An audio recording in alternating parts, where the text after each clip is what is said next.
এই গ্রামটার নাম মধুপুর। মধুপুরের প্রাকৃতিক সৌন্দর্য সব থেকে আলাদা। ঈশ্বর যেন এই গ্রামটিকে নিজ স্বচ্ছন্দে সাজিয়ে বড় করেছে। এই গ্রামের শেষ প্রান্তে একটা ঝুপড়িতে বসবাস করত মিনতি আর তার ছেলে পলাশ। মিনতির স্বামী অকালে মারা গিয়েছে, সেই কারণে শ্বশুর বাড়ি থেকে তাকে অপয়া আর অলক্ষণে বলে বাড়ি থেকে বের করে দিয়েছে। আর তার বাপের বাড়িতে তার মা বাবাও মারা গিয়েছে বহুকাল আগে। অগত্যা বৌদির কারণে দাদার বাড়িতেও ঠাঁই হলো না মিনতির, তাই একটা ঝুপড়ি বানিয়ে সেইখানেই বসবাস করতে শুরু করলো।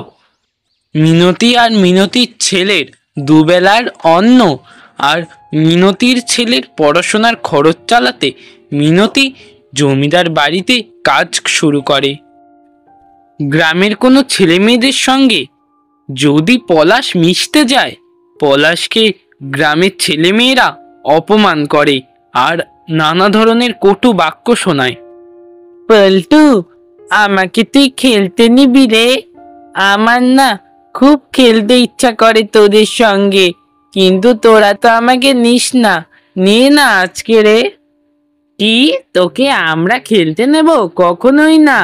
তুই যা এখান থেকে, ভাগ। তোর মতো অপয়ার ছেলেকে আমরা কেন খেলতে নেব? মা তোর সঙ্গে মিশতে আমাদের বারণ করেছে। যা, ভাগ এখান থেকে। আমাকে যা খুশি বলছিস বল, তাই বলে আমার মাকে তুই অপয়া বলছিস কেন রে? হ্যাঁ, আমি খেলবো না তোদের সঙ্গে। তোরা অনেক পচা, তোরা ভালো না। দেখ তো পলাশ, এইখানে শুধু শুধু ঝামেলা করিস না। তোর মাকে আমরা অপয়া বলেছি, ঠিক আছে, এটা আমাদের ভুল, কিন্তু তুই তো আগ বাড়িয়ে তোর মার দুর্নাম করতে এসেছিস। আমরা কি তোকে ডেকেছি খেলতে?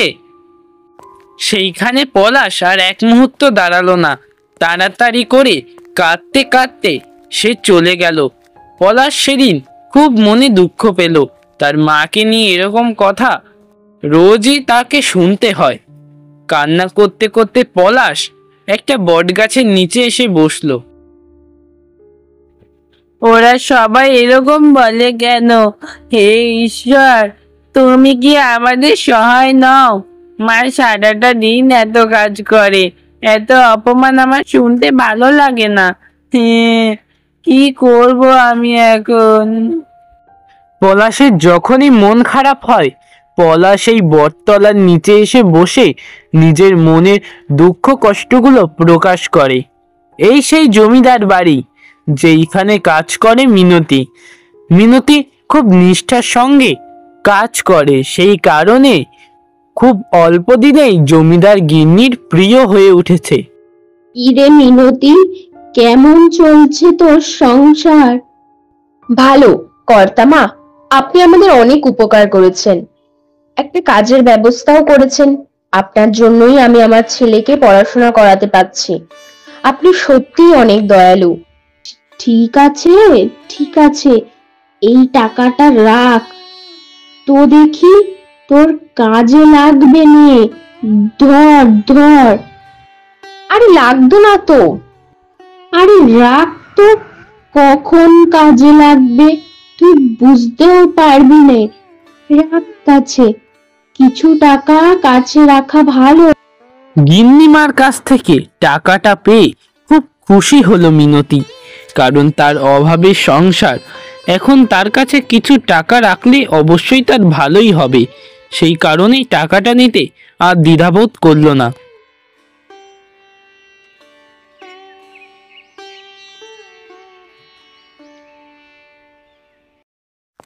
ভর সন্ধ্যাবেলায় জঙ্গলের পথটা দিয়ে কেউ যেন যাচ্ছিল। একটা বৃদ্ধ পাগলা লোক। লোকটার পরনে ধুতি আর পাঞ্জাবি। এই পথটা দিয়ে যাওয়া কি আমার ঠিক হবে? গ্রামের লোকজনদের মুখে শুনেছি এই জায়গাটা নাকি খুব ভুতুড়ে, ভূতের উপদ্রব শুরু হয়েছে এখানে। বহুদিন পর এই পথ দিয়ে কেউ যাচ্ছে, সকলে তো আমার ভয়ে এখানে আর আসেই না। ও বাবা গো, ভূত! এ, আমাকে এক্ষুনি এখান থেকে পালাতে হবে। আমাকে ছেড়ে দাও, আমি তোমার কি বা ক্ষতি করেছি গো? না না না না, আমার জানা মতে তুমি আমার কোনো ক্ষতি করনি, কিন্তু তোমাকে খেয়েই তো আমি আমার ক্ষুধা নিবারণ করব।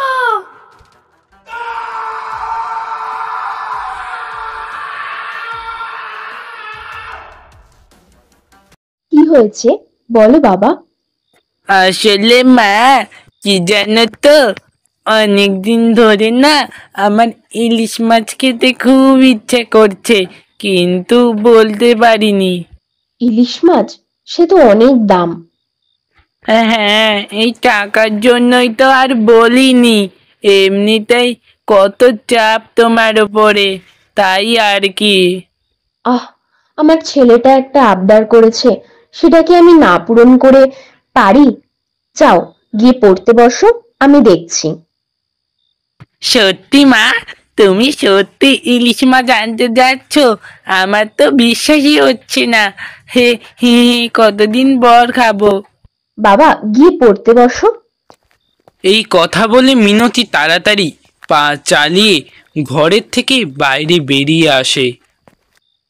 এখন এত রাতে ইলিশ মাছ কোথায় পাবো?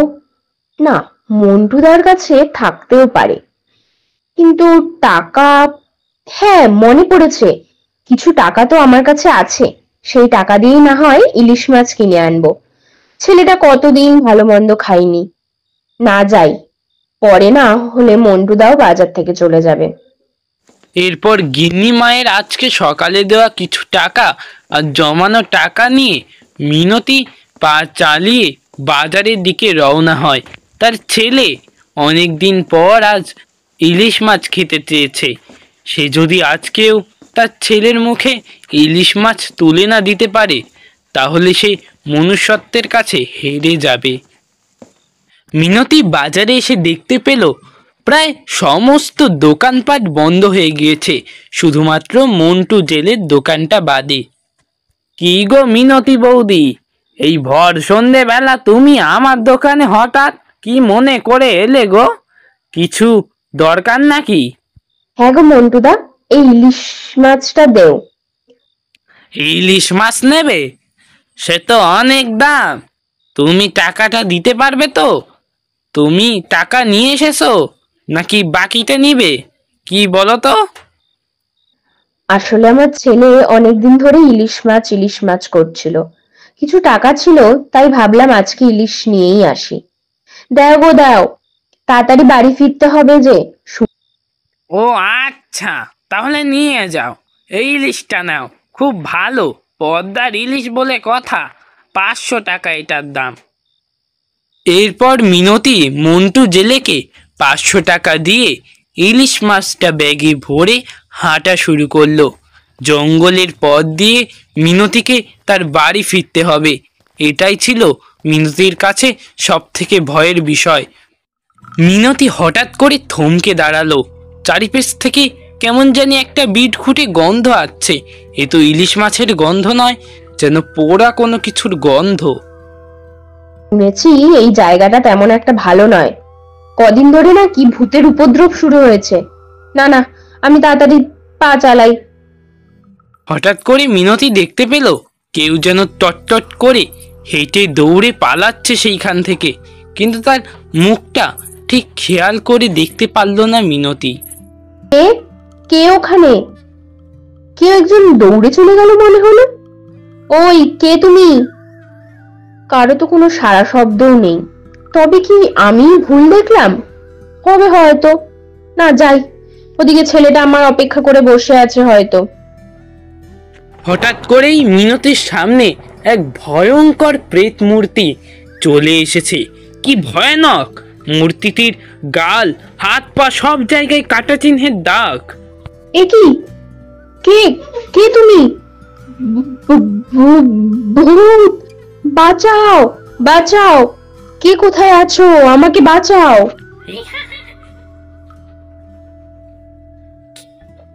তোকে এইখানে কেউ তোকে বাঁচাবে না, তুই আমার পেটেই যাবি আজকে। রাত তখন গভীর। বাড়িতে একলা ঘরের মধ্যে বসে রয়েছে পলাশ, কিন্তু তার মা মিনতি এখনো বাড়ি ফেরেনি। সেই ভর সন্ধ্যায় গিয়েছে। মা তো সেই ভর সন্ধেবেলায় গিয়েছে মাছ আনতে, এখনো বাড়ি ফিরলো না। না, আমি বরং একবার একটু এগিয়ে গিয়ে দেখে আসি। হঠাৎ করে তখনই ঘরের ভেতরে মিনতি এসে ঢুকে পড়ল। মিনতির চোখ মুখের হাবভাব দেখে খুব ক্লান্ত মনে হচ্ছিল। মা, তুমি চলে এসেছো? তুমি তো ইলিশ মাছ আনতে গিয়েছিলে না? কই, তোমার হাতে তো ইলিশ মাছ দেখছি না গো। ইলিশ মাছ তো আমি রান্নাঘরে রেখে এসেছি বাবা। আমি তোমার জন্য রান্না করে আনছি ইলিশ মাছ, বুঝলি? এ কি মা, তোমার গলার কণ্ঠস্বর এমন শোনাচ্ছে কেন? কেমন যেন ফ্যাকাশে ফ্যাকাশে। এমন কেন মা? কি হয়েছে তোমার? আমার একটু ঠান্ডা লেগেছে বাবা, সেই কারণে আর কি। দাঁড়াও, আমি তোমার জন্য ইলিশ মাছ ভেজে আনছি, ঠিক আছে?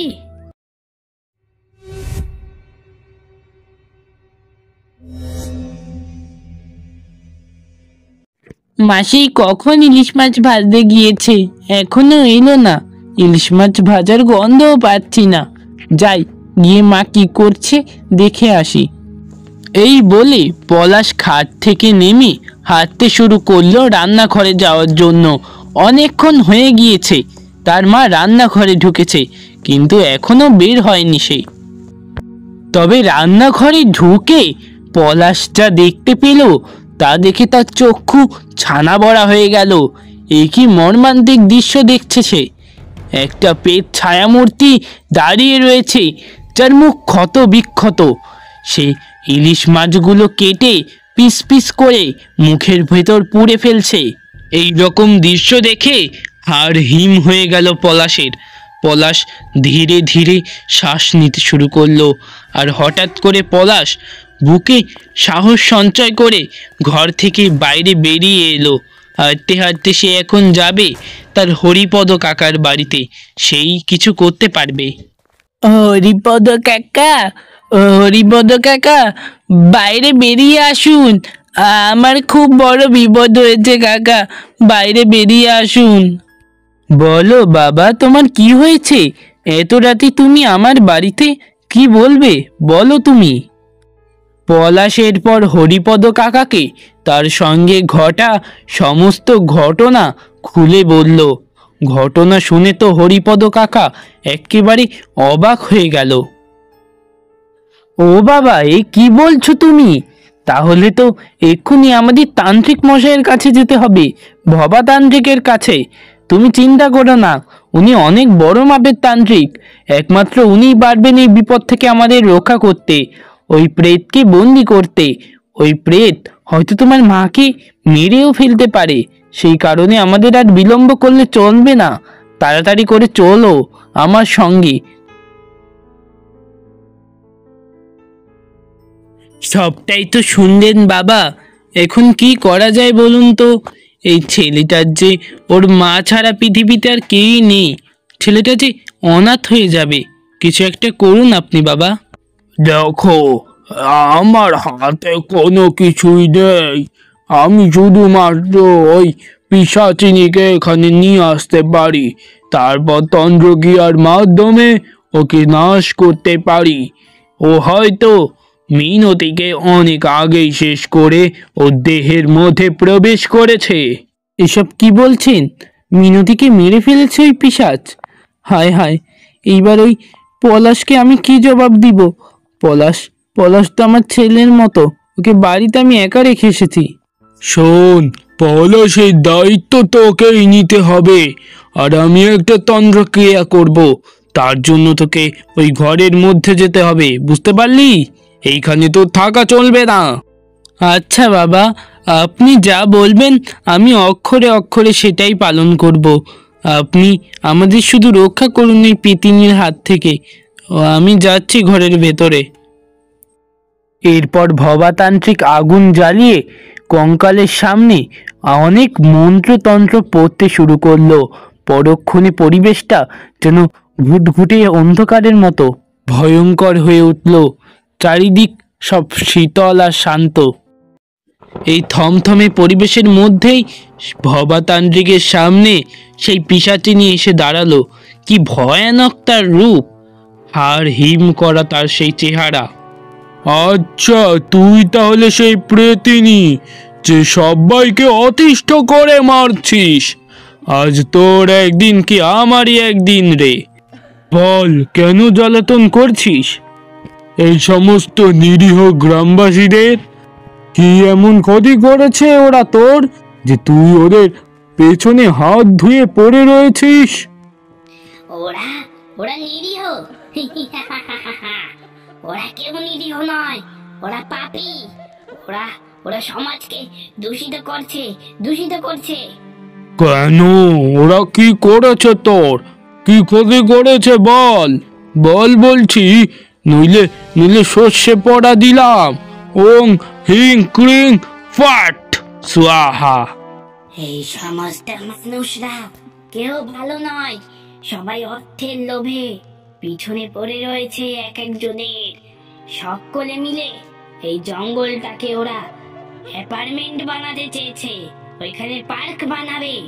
কিন্তু আমাদের মতো প্রেতাত্মারা অতৃপ্ত হয়ে যারা এই জঙ্গলে বসবাস করে, তাদের জন্য এটা কতটা বিপজ্জনক হচ্ছে সেটা তুই অবশ্যই বুঝতে পারছিস। তাহলে তাহলে বল, কেন আমরা প্রেতাত্মারা রাগান্বিত হব না? সকলে বাড়িয়েছে, আমি আমি এই প্রতিশোধ দিচ্ছি। আমি আমি নিচ্ছি এই প্রতিশোধ, বুঝতে পারলি? আচ্ছা শোন, আমি তোকে ছেড়ে দিতে পারি, তবে তুই কথা দে ওই জঙ্গল থেকে বেরিয়ে কখনো গ্রামে আসবি না। আমি এই জঙ্গলকে নিষিদ্ধ ঘোষণা করে দিচ্ছি। যদি তুই এই কথা দিতে পারিস তাহলে আমি আর গ্রামে আসবো না, আমরা ওই জঙ্গলেই থাকবো। আমি কথা দিচ্ছি, যদি এটা হয় তাহলে আমাদের জঙ্গলের কোনো প্রেতাত্মাই গ্রামে প্রবেশ করবে না। আমি আমি তোকে কথা দিচ্ছি, এই এই আমি তোর কাছে শপথ করলাম। আচ্ছা, তাহলে আমিও বলছি, ওই জঙ্গলে আজ থেকে কোনো মানুষই চলাচল করবে না। সকলের জন্য ওটা নিষিদ্ধ স্থান হবে। এরপর থেকে ওই জঙ্গলে আর কেউই যেত না, আর যে যেত সে ফিরে আসতো না।